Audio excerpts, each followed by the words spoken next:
Welcome in the Vatican City. We are, as you know, the Vatican is its own separate country. It's been so for a long time, but it's only been recognized officially by the Italian government and most European governments since 1929.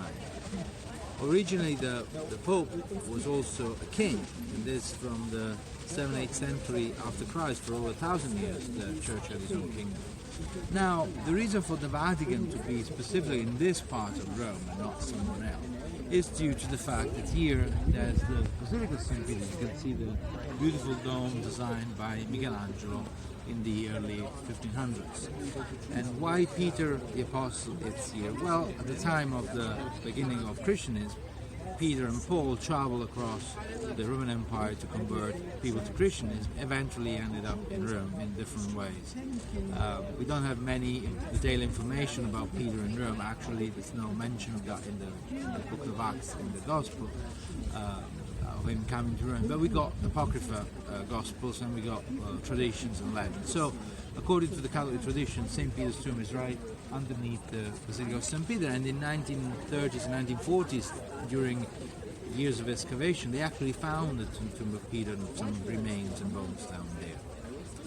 So the Basilica of St. Peter was originally built by Emperor Constantine the Great in the early 300s, 330s was probably completed, and it was decorated for over 1,000 years. But in the 1400s, Pope Julius II of the Della Rovere family wanted to build a much larger Basilica of St. Peter to reflect the power and to reaffirm the primacy of the Pope, the leadership of the Pope among all the Christians.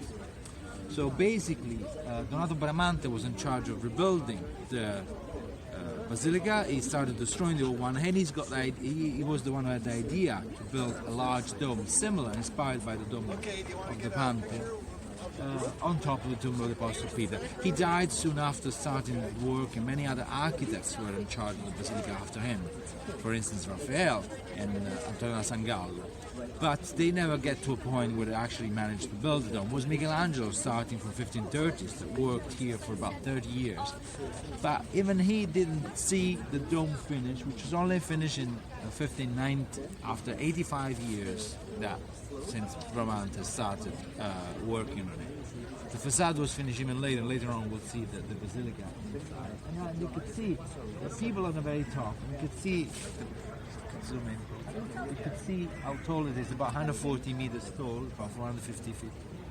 And Michelangelo only saw the windows at the bottom of the dome being built, then he died. He lived a long life, he was 89.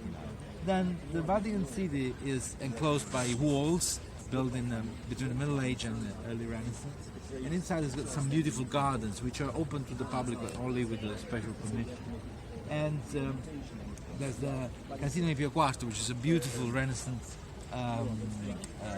building in the garden that was used for concerts and for other social activities. And then down there, the tower with the antenna on top, that is the Vatican radio station built by Guglielmo Marconi in 1931. So the man who actually invented wireless transmission and radio transmission inaugurated the radio station for the Pope in the 1930s. And next door there's the painting gallery, and on the other side, as you could see as the crowds start pouring into the Vatican for their tour, that's the buildings of the Vatican Museum, but there's the collection of Roman and Greek art that we are about to see now.